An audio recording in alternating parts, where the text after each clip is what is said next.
Morning student, today is your GK subjects.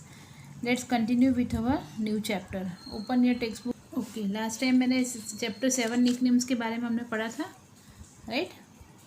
उसके बाद ये 8 चैप्टर कमीशनाइज्ड रैंक्स, ये हमने ओमिट किया है, राइट? अब है 9 चैप्टर। 9 चैप्टर के प्लांट्स क्रॉसवर्ड है।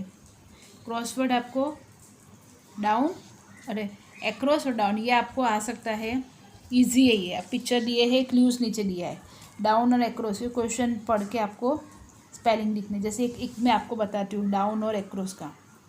फर्स्ट है, ये डाउन वाला है। It is a tree without any branches. जिसके ट्री होता है उसमें ब्रांचेस नहीं होती है, फर्स्ट वाला ये डाउन। डाउन मतलब इस तरह से। कौन सा वर्ड आएगा ये? देखिए CO लिखा है, नट NUT, ठीक है, ये हो गया डाउन। अब एक्रोस का बता दीजिए। It is a delicious fruit rich in vitamin C। ये एक्रोस, ये डिलीशियस एक फ्रूट है जो विटामिन C में रिच है। विटामिन C मतलब खट्टा जो फ्रूट होता है वो। कौन सा है? देखो ये एक्रोस, तो ये लिखा है यहाँ पे, O से लिखा है, ORANGE, राइट? इस तरह से आपको सब करना है, क्लू नीचे देख के, ठीक है? ये आप कर सकोगे, ओके? उसके बाद है chapter 10, I love my India. इसमें खाली पढ़ना ही है, ये कॉमन चीज़ है जो हमने पहले भी पढ़ चुकी है, ये भी आप अपने आप रीड कर लोगे, राइट? नाउ चैप्टर 11, उसके बारे में पढ़ाती हूँ मैं। ये चैप्टर 11 फादर्स ऑफ इन्वेंशन, जो नए नए इन्वेंशन किए हैं बड़े बड़े पर्सनालिटी ने, उनको क्या बोला जाता है? फादर्स। वो मतलब उन्होंने बहुत बड़ा कंट्रीब्यूशन दिया है अपना, तो उसके बारे में हम लेसन पढ़ेंगे, ठीक है? तो great people by virtue of their contribution have earn a name in history. उनके बड़े काम से उन्होंने बड़े काम किए और अपना कंट्रीब्यूशन दिया, और तो उन्होंने और अपना हिस्ट्री में एक नाम हो गया उनका। पीपल कॉल देम फादर्स, और उसको सब लोग क्या बोलते हैं? Fathers. Match this following personalities with their contribution. अभी जो फेमस यहाँ पे जो साइड में है वो सारे पर्सनैलिटीज, बड़े बड़े आदमी हैं जिन्होंने बड़े बड़े काम किए। उन्होंने क्या काम किए? कंट्रीब्यूशन किया था, तो बीच में जो कंट्रीब्यूशन सारे दिए, ठीक है? तो ये नंबर वाइज हम चलेंगे। पहले कौन सा है? Father of railways. कौन है फादर ऑफ रेलवेज? ठीक है, 1 नंबर है, तो father of railways 1 is this one. मैंने यहाँ पे नंबर लिखा है, ज्वाइन नहीं किया है क्योंकि अब तुम 5th क्लास में हो, उनको मैच नहीं करना है, ठीक है? जॉर्ज स्टीफेंसन, उन्होंने, वो कौन है? जॉर्ज स्टीफेंसन, ठीक है?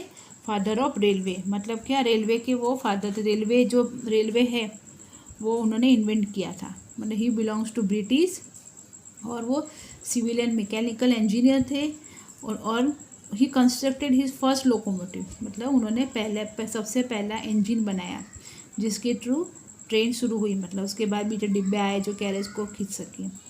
और he build the first public intercity railway line in the world. एक वर्ल्ड में उन्होंने पहले रेलवे लाइन बनाई इन द इंटरसिटी, मतलब सिटी के अंदर ही, राइट?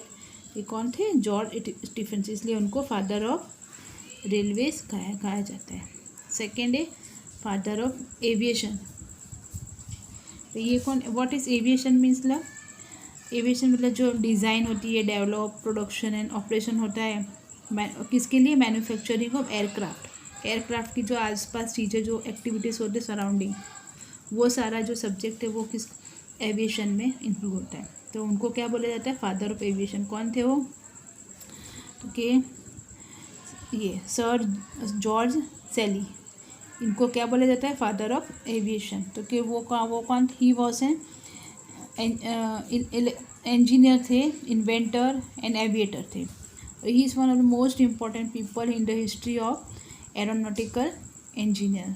उन्होंने जो एयरक्राफ्ट इंडस्ट्री में जो उसका डिज़ाइनिंग, डेवलपमेंट, प्रोडक्शन होता था, उसके बारे में उन्होंने काफ़ी कुछ जानते थे, इसलिए उनको फादर ऑफ एविएशन बोला जाता था, right? Now third one, father of economics. ये क्या है? Father of economics. इकोनॉमिक्स क्या है? एक सब्जेक्ट है, वो आपको लेटर ऑन 11th 12th में बड़ी क्लास में जाओगे ना, तो आपको इसके बारे में पढ़ना हो। Related to social science, social study के सब्जेक्ट है, और वो आपके लेटर क्लास में आपको पढ़ने को मिलेगा। तो कौन थे father of economics?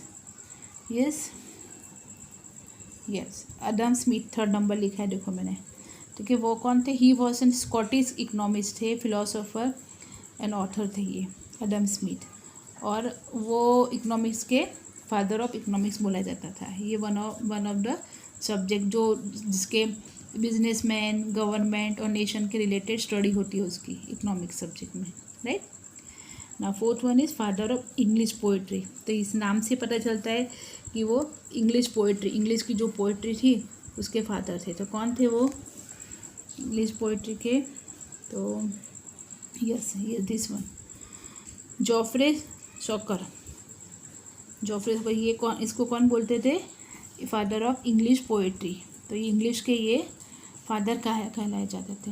He was an English